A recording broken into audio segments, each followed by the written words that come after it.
Well, it's that time of the year. This year is half over. Just let that sit in for a second. Maybe back in January, you sat down and you planned the whole year out.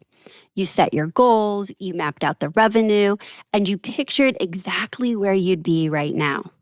Or maybe you didn't. Maybe the year just started off to the races. You've been running ever since, head down, with not a real plan to measure against. Either way, here's the truth. You're standing at the halfway point and you still got 6 months to go in front of you. That's right, you got 6 months to go, and that's what I want to focus on. It is not too late to get intentional about how this year ends. So the real question isn't whether your first half went as planned. It's what are you going to do with the half that's left? I'm Amber De La Garza, and you're listening to the Small Business Straight Talk podcast. If you're a successful, busy, small business owner who wants the straight talk on self-leadership, personal productivity, financial clarity, operational efficiency, team leadership, and business strategy to maximize profits, reduce stress, and make time for what matters most, then you're in the right place, and I'm so glad you've joined me.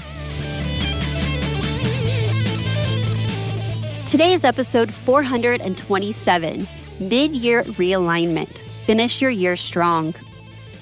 I'll walk you through how to take stock of your business across 8 key areas.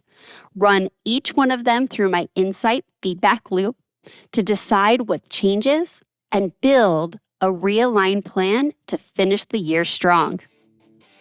And now, let's get to the straight talk.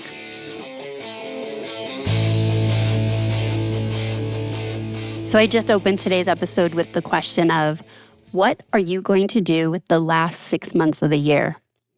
And that question is not one that you just answer on the fly or between client calls or being in your inbox. And most certainly not by me just asking this question on a podcast episode.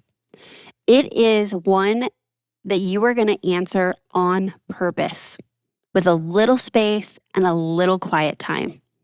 Because here's the truth. The most important thing that you'll do for your business this year almost never happens while you're in the thick of running it. It's going to happen when you step back, when you work on your business instead of just in your business. And that's what I'm inviting you to do at this halfway point in the year. I would love for you to create a date with yourself in the next week or two, an hour or two at a coffee shop, on a long walk. Maybe you take a trip to your beach if you're by one of the coasts, somewhere you can actually think without the noise of daily operations pulling at you. And give yourself permission to look honestly at where your business is and where you want to go from here. That is a mid-year review. And I am sure you've heard of people talking about end of the year review or mid-year reviews, but today I'm going to walk you through exactly how to do it. So you imagine yourself taking this time for yourself to think about the business, work on the business. But so often it seems like a mystery. What do people do when they review their business? Well, that's exactly what we're diving into. When you planned your year and you thought about what this was going to look like and you looked into the future and you're thinking, what is the summer of 2026 going to look like? I guarantee you didn't have a crystal ball. You couldn't actually see into the future with such accuracy. But you still set some big, audacious goals. Maybe you hit them. Maybe you're even ahead of them from where you thought you'd be. Or perhaps you're not where you expected, and right now there's a little bit of guilt, shame, and maybe wanting to avoid the whole goal conversation because you definitely know you may have missed the mark. But here's what I would love for you to hear. Realignment isn't failure. It's strategic necessity. No plan survives first contact with reality. 6 months in, and you have collected information you did not have in January. You know what is actually happening in your market, with your team, your life. You know how far you've got and why you got this far. And you know what's working and what isn't. And you know things about your own capacity, your team's capacity, your health, your personal goals, your family situation that may have shifted from the time you had future casted what the summer of 2026 would look like and through the end of the year.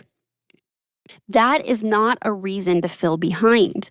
And if you are not at or ahead of halfway of your goals, that is a reason to get intentional about what the next 6 months looks like. Now, I want you to think about the other side of this. Maybe you're not behind at all. Maybe you're on track to beat every goal you set. Maybe you have found something working so well that you're going to want to double down on it and amplify it. Maybe you've got real momentum in an area of your business you weren't quite expecting, and you want to make the most of that runway you have left, the 6 months.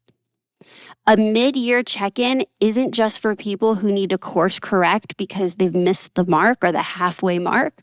It's for anyone who wants to finish strong and make sure that their resources are going towards what actually matters. That's where the 8 areas of your business come in. And here's how they work together. You've got 2 North Stars running in parallel. And this is how I teach my clients through coaching, and this is what I believe. In your business, you're going to have financial goals. You're going to have revenue goals, you're going to have profit goals, you're going to have owner take-home goals. And you're going to have personal goals, like around your quality of life, your work-life balance, time with people that you love, picking up a hobby. The life you want outside of work matters. They both matter. Both matter and both are non-negotiable. And the reason I'm talking about 2 North Stars here is because if you reach one goal, say your business financial goals, but the cost you paid was all personal balance, you're stressed out, you have no time for your loved ones, did you actually win?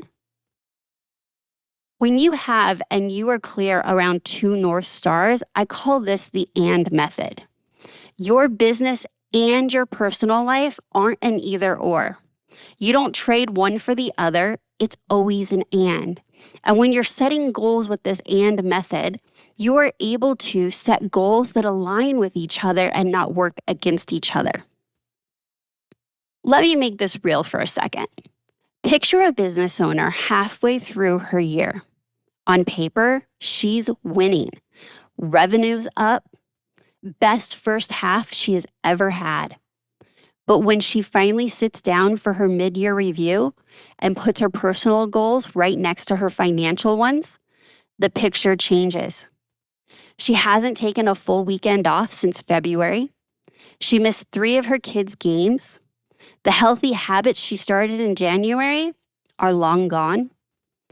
Her financial North Star is glowing like a star in the sky, a bright star in the sky.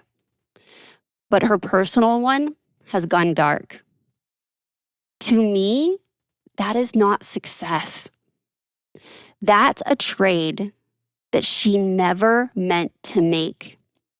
And the only reason she caught it may be because she stopped and she looked at both together. And that is the and method. And that's why you should do this review. And maybe you've never planned your year this way, or maybe you've never reviewed your business this way. And quite frankly, maybe you've never heard anyone give you permission that it is completely okay to put those 2 North Stars together and that it is possible to pursue big, audacious financial goals, to grow your business, to grow your team, and have the boundaries for a healthy, balanced life. Now, those are your two North Stars. Next, I want to cover the 6 areas that are the strategic levers that help you achieve those North Stars. And these 6 areas are where you're going to be doing your feedback loop in. And that's marketing, sales, client services, leadership, operations, and your schedule. And I'm going to break these down further, but I just want to review them in general first. So, marketing, sales, client services, leadership, operations, and your schedule. These are the places where you're going to be asking what's working, what isn't working, and what could work to help you reach both North Stars without sacrificing one or the other. So in your mid-year review, you start by checking in on your 2 North Stars. Where are you at financially in relation to your goals? Where are you at personally? And once you know that, you move on to the 6 areas and ask 3 important questions. And these 3 important questions need to be asked in this order. What is working? What isn't working? And what could work? This is where the real work happens. You move into those 6 areas and you run each one through a simple tool I use with my clients all the time. And I call it the Insights Feedback Loop. 3 questions, that's it. Super simple. And as a reminder, the order matters. So we want to start with the good news. And so the first question is, what is working? Now, I want you to go through each of the areas and ask each of these 3 questions, not going through one question for each area, if that makes sense. But I'm just giving you a breakdown of each question. So what you're going to do is go into each of the areas: marketing, sales, client services, leadership, schedule. And you're going to ask questions like, what is going right? For example, in marketing, you might say, what is bringing in the right clients? What marketing feels like it's resonating with my ideal clients? Sales, what's working? What's working in the sales process?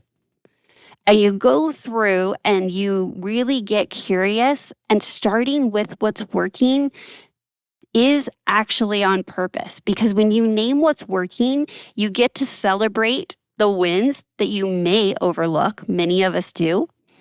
And you can spot exactly what to keep doing. Because when we think about planning our year or making goals, we can often fall prey to like, well, what am I adding? What am I going to do different? And there is real magic in identifying what's working and choosing to either maintain it, right? First and foremost, if it's working, let's not forget it, because we go, running after a new shiny object idea that we may have. Or the lowest hanging fruit, and one of the best strategies, is that you choose to amplify it. You choose to double down on the thing that's working.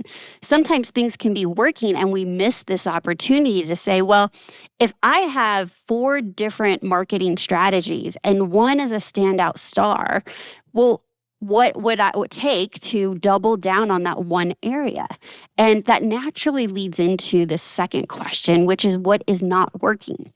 So if you go through marketing and you have 4 strategies and you've identified one that is working really well, you might also in marketing be identifying a strategy that's not working, right? So we're going to flip the question and ask and answer it in a different way.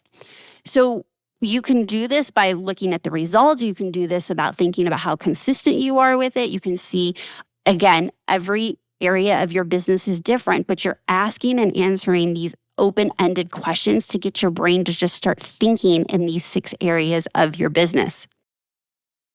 And so when you're thinking about what's not working, I want you to think of things like what's draining resources and there's nothing to show for it. What's the ROI? If you're thinking about sales, what's not converting? If you're thinking of client services, what feels like there's friction or it's breaking or that you're getting complaints on, or the process of delivering your services feels like it falls off the rails at what point in the process? Again, you're just asking what's not working. And this question is not about beating yourself up here. It's just data. It's getting curious. It's asking and answering these questions so that you can document them to get us to this next phase that I'm going to talk to you about next. Because when you can name what's not working, you can choose. This is very empowering. You can choose to stop pouring your resources into it, time, money, energy, attention, into something that is no longer serving you. Oftentimes, the most strategic thing that we can do is decide what we are no longer doing. You get to let it go. And then you create space. You create space with more resources and time, more resources and money, more resources and energy and attention.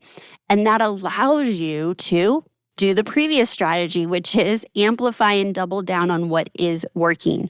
But it also will create space for this third area, this question that we have, which is often where many of us, if we don't have this framework, could be approaching business planning or business strategy, is we go straight for what could work. Let's just make a list and just think of all the things that can work to change the business. And if you don't start, in my opinion, with these first two questions, the what could work, you may get some great ideas, but do you have the time, energy, and attention to implement these ideas, right? And if you have these great ideas, but you haven't taken stock or inventory into what is already working, how do you know you're not choosing to go in a different direction and abandoning something that is already working, right? And so the order of these questions is very strategic. They all have a very purposeful reason, and the order is for a purposeful reason. But question number 3 is what can work. And this is where you're going to get creative.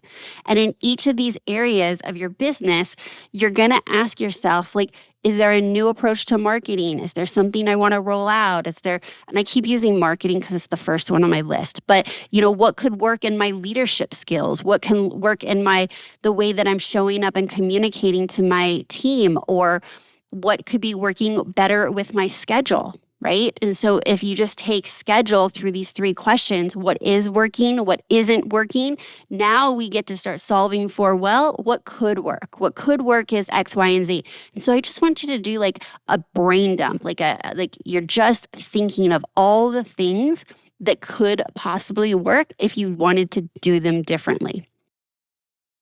This is a realignment piece. Maybe it is a brand new strategy. Maybe it's a pivot on something that almost worked but needed some adjusting. Or maybe it's a extension of something that you tried in the past and you weren't really consistent with, and it's coming back up again. And you're like, if we can do it a little bit differently, if I can get support in this strategy, perhaps it could work better for my business. Maybe it's an idea that you've been sitting on and didn't really have a home. You weren't able to capture it, and you definitely haven't been able to test the idea. This is a great way to let yourself just capture those ideas. I really like thinking about this question of like what could work through a lens that I have found helpful in my own business. And it's like treating it as an experiment, right? I don't know that I'm certain that that I can, that I have a magic 8-ball or a crystal ball, and that I know for sure that X, Y, and Z strategy is going to work. But when I take that pressure off of I have to come up with an idea or a strategy that is going to be 100% successful, and maybe this is my own stuff, but if you would have talked to me 10, 15 years ago, I 100% had that mentality of, oh, this better be a good idea. And I've really got to vet it out. And I've really got to think, all the ways around this strategy. And the truth is that when I adopted that strategies and ideas can be seen as an experiment and you're just going to see if it works, well, this is a great mechanism to have in your business, because if you decide you're going to see if this idea works in Q3 and you were to do these 3 questions and review again at the end of Q3 for Q4, you may have enough data to drop it. Like you're like, great, I tried that experiment. It didn't work. It's not working. Or maybe it needs tweaking. You don't have to live with it for longer than it's of value to you, or to get information so that you can decide if it is of value to you. All right, so that is the loop. The loop is what is working, what isn't working, and what could work. And I want you to do those 3 questions and that feedback loop in each of the 6 areas. So marketing is how you let the world know what it is you do and how you serve them. It's your messaging, it's your positioning, it's getting in front of where your ideal clients are and letting them know you exist. Sales are the conversations you have to convert those leads into clients. They could be consultations or discovery calls. It could be part of your proposals. It could be your quoting and your estimating. The third area is client services. This is everything about how you deliver your services to your clients, from assets that you deliver, deliverables that you deliver, processes, how your team works, your project management. It could be your margins if you're selling product. Looking at the entire life cycle of delivering your services to your client, you could be asking the questions, what is working, what isn't working, and what could work. The next area is leadership, right? Leadership is how you lead yourself, and it's how you lead others. And so whether you have contractors or employees and team members, or you have other, adjacent people on your team, your attorney, your financial advisor, et cetera, every business owner has a level of leadership. Even if you're a solopreneur, you're leading yourself. What is working, what isn't working, and what could work really opens up opportunity through that lens of leading your business, leading yourself, and leading your team. Next is operations. Now, I did mention that processes were part of client services. You can either keep processes when they pertain specifically to servicing your clients under there. This is not black and white. Or if your brain's like, all operations should fall under operations. This is your financial organization. This is how you're running your business operationally with processes and systems. You want to ask the questions, what is working, what isn't working, and what could work. Behind the wall of operations is creating efficiency, reducing stress, and ensuring that you can make the most amount of money with the same amount of resources, right? So optimizing the resources you have, time, energy, money, your team members, etc. And then lastly is your schedule. And your schedule is going to be, where are you investing your time as a business owner? And how much time are you investing? What's working, what's not working? What boundaries do you need? What commitments? Are you in a place where you need to commit to, being home for dinner 2 nights a week, and that's an improvement from where you're at? Is it that you want to take Friday afternoons off? Is it that you clearly audit your time and you see that you are not in your highest value activities because you are not, delegating or leading your team in a certain way? These questions and what gets uncovered, a lot of this is resources that you'll find here on this podcast. I have talked about a lot of this here, and we want to optimize all 6 areas: marketing, sales, client services, leadership, operations, and schedule. When you ask these 3 questions, you are putting yourself in a strategic seat in your business, as you should be as the owner. Now, you've done the honest thinking, you have brainstormed, you have captured, asked and answered these 3 questions for all 6 areas. I bet you're asking, okay, Amber, so now that I've got all this information and I've done all this brainstorming and capturing, what do I do with it? Well, part of this is the actual exercise of doing it gave you clarity. By just doing this exercise of asking and answering these questions, I guarantee you're going to have more clarity than when you started an hour ago. But now the next phase is what actually matters. And that's deciding what you're going to do about the information that you've captured. And here's where context shows up, right? So if you have 6 areas of your business, your capacity to focus on your business may have shifted over the last 6 months. And we talked about this earlier in the episode. Maybe there was a loved one, a personal situation that has changed, and a loved one needs your help more, or there was a health challenge that came up. Family demands grew. Or maybe it's the opposite. Maybe you were in a hard season at the end of last year when you were planning the year, and that's kind of the filter and lens you were seeing, and it's resolved. And you're like, oh my gosh, I have so much more resources of time, energy, and attention to commit to the business. This context matters when you're approaching how much you're going to commit to on what has been discovered through this feedback loop. All seasons are not created equal. So understanding your own capacity and your business or your company's capacity as you make these next steps and commitments is really important for the last 6 months. Some other things that you may want to consider when you're committing to what's next for the next 6 months is, is your team fully staffed, or did someone quit recently? Do you have to cover their work because they're on vacation? Or there's lots of vacations coming up. Are you feeling stretched thin? Or maybe you're like me, where my son just got his driver's license and I have all this newfound time, 2 hours a day, where I'm like, okay, I can really move on some projects on the outskirts of my normal workday because I just reclaimed 2 hours a day back because I'm not driving my son to school every day. Okay. All of this context is real, and this all gets impacted because we are real people running real businesses. And it matters because I want to remind you that this is the and method, okay? So you're not necessarily committing to deep work in all 6 areas. The goal is not for you to feel overwhelmed once you have brainstormed and really strategized and asked and answered all these questions.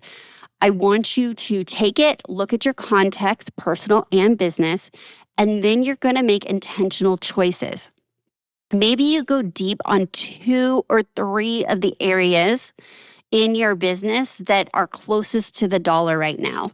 And that's a term I use, meaning if you're not hitting your financial revenue numbers, it might be beneficial to prioritize things that can impact revenue. So probably marketing and sales activities. Or if you don't have a revenue issue and you have a profitability issue, you may really want to be looking at client services and operations to tighten up the efficiency and the delivery of your services. Whether you choose to focus on one area for a couple months or a couple areas over a quarter, or maybe you have newfound time and energy and attention and you're really going to push in several of the areas, there is not a right or wrong. You just need to make the right decision for you right now. You may also objectively look at the whole picture and say, you know what? I am going to push in one area while I stabilize the other areas of my business, meaning maintaining them. And here's why I like to have you go through all 6 areas first before making any kind of commitment in any of the areas. And it's because before you decide anything, you need to lay them out side by side. And when you do that, you start seeing how they connect. A fix in sales might take the pressure off your financials. A change in operations might hand you back more time to affect your schedule. You can't see those connections one area at a time. You really need to see them from a higher viewpoint. Once everything is on the table, then you prioritize. And prioritizing isn't always about cutting back. I want to remind you that. Sometimes the call you make is to go all in on something. I want you to picture another business owner, and she is halfway through the year. Nothing is on fire. Nothing's really exciting either. But during her review, she notices one thing quietly outperforming everything else. One offer, one type of client. She makes a call. She stops 2 things that were just okay, 2 strategies or 2 revenue streams that were wobbling along. And she pours that reclaimed time and energy into the one thing that is clearly working. And by December, she's had her strongest quarter yet. And because she protected her schedule on purpose, she actually took the holidays off. She was able to get further by not working harder, but by working smarter because she did this review and saw what was working and realigned. That's a realignment, but realigned her resources to pour them into what was working. And that's what it looks like to double down on the right thing. And there's so many times that the right thing goes unseen in pursuit of what's the new thing. So in this last phase of this process and committing to what you uncovered in asking the 3 questions in each area of the 6 areas of your business, what that looks like is that you now know what's working and what you'll keep. And you know what's not working and what you can cut. And you've explored what could work that you're willing to test. You know exactly what you can amplify, you know what you can end, and you know what you are going to be able to start. That's your realigned strategic plan for the next 6 months. That is your intent, not a wish list, not a someday, a real commitment to how you're going to finish the year strong. And when you leave this review, whether you're at a coffee shop, on a walk, or at the beach, or in the mountains on a hike, or wherever you feel like you are empowered to clear your head and to really think deeply about your business, you know where you stand. And you know what matters most right now. You know exactly where you're going to keep and what you're going to stop and what you're going to start. And you know why? Because you looked at the context of your business and life, your capacity, your goals, your 2 North Stars, both your financial and your personal goals, and you made the right call for you and your business. That's the power of a mid-year realignment. You're not guessing, you're not working without any direction and just firefighting your way through each day and each week. You're being strategic about how you finish the year.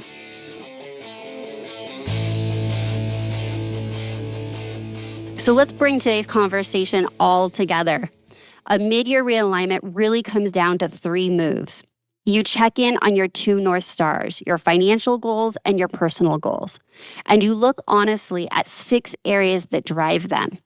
You run each one through the insight feedback loop, and then you commit to a realigned plan for the last half of the year. And here's what I know. You didn't fail because your mid-year reality doesn't match your January plan. You gathered information the first 6 months. You learned what's working and what isn't. And now you get to use that information as data, not as a tool to beat yourself up. It is literally the information that will allow you to make different decisions. And you don't have to wait for next year. You don't have to wait until the whole year has gone by and either you miss the mark on your goals or you miss the opportunity to surpass your goals because you uncovered what is working and amplified those. You don't have to carry the guilt about where you are. You get to decide right now how you are going to finish. And that is not just a better business, that is a business and a life by design.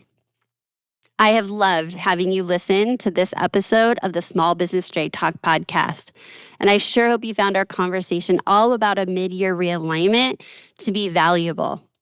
But I need to be straight with you. No change, no change. Without taking action, nothing will change for you or your business. This is a very action-oriented podcast. This isn't just about more information or to just listen to it and nod your head. I really want you to give yourself the gift of taking action on this mid-year realignment. So my challenge to you is very simple. I'm going to invite you to schedule your mid-year review right now.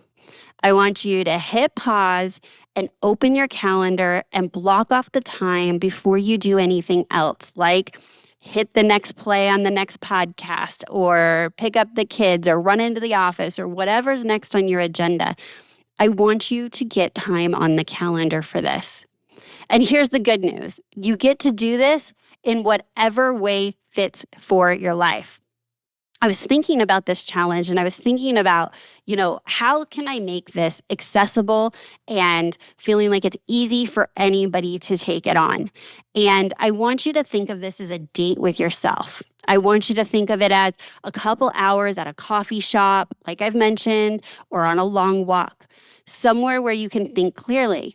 But if a couple hours seems like not attainable in this season or just with your schedule, that's okay. You can also work through this because it's very sectioned off, right? You can work through this in pockets of time. So you could, have a pocket of time because you are waiting to pick up the kids in car line and you're like, great, I'm going to ask and answer these 3 questions in just marketing or just sales. You could be waiting for an appointment, a doctor's appointment or a client appointment, or there's gaps between client appointments. And you can just strategically start working your way through these 6 areas. And this doesn't need to be just traditional pen to paper. I like to talk things out. So you may want to talk this out with AI. Say, AI, I want you to ask these 3 questions in these 6 areas of my business. I'm going to talk to you and tell you what my answers are. I'd like you to document the answers so that I can review them in completeness. I mean, a great next step to that is like, great, now do you see any trends amongst the answers that I've given you of what's working, what's not working, and what could work in these 6 areas? So get creative. You could use your phone dictation while you're on a walk. You can just talk into your phone and use phone memo and then turn that into a transcript so that it could be documented. Load it again into AI or a free transcription service and get the text and then load it into AI and ask it to give you back an outline of the things that you were just saying while you were out on a walk. This one's so important that I just wanted to give you creative ideas to actually be like, yes, I can do this mid-year check-in. It doesn't feel overwhelming. I can fit it into pockets of time that would otherwise probably be, not wasted, but definitely less strategically used. Or you can set time aside and really just head down for a few hours and really sink into this. The method that you choose here doesn't matter. I get it's creative and, do it in a way that feels most joyful to you. Just get it scheduled and get it started. If you've enjoyed today's episode and you have someone in your business, small business community, a friend, someone that you network with, that you think would enjoy today's episode and find it valuable, I would love it if you would share it. That's the best way to support this podcast and support the work that I do here. And if you haven't and you are enjoying the podcast, I would love if you would leave us a review on iTunes. If you're new here, I just want to say welcome. Be sure to hit subscribe so you don't miss another episode. We also, as I was writing this episode too, I wanted to make sure that I mentioned another episode that I think is relevant to today's conversation. And it's the episode is 278, The Magical Power of a Reset. I did an entire episode of all the ways we can do a reset. We can do a reset each day, each week, each month, each quarter, and definitely at a mid-year check-in. And I talk about the mindset and what is a reset and how do you frame the reset and when do you need a reset. That might be a great companion episode to what we discussed today. And again, you can access that by going to episode 278 or to amberdelagarza.com/278. So that's my straight talk for today. Until next time, have a productive week.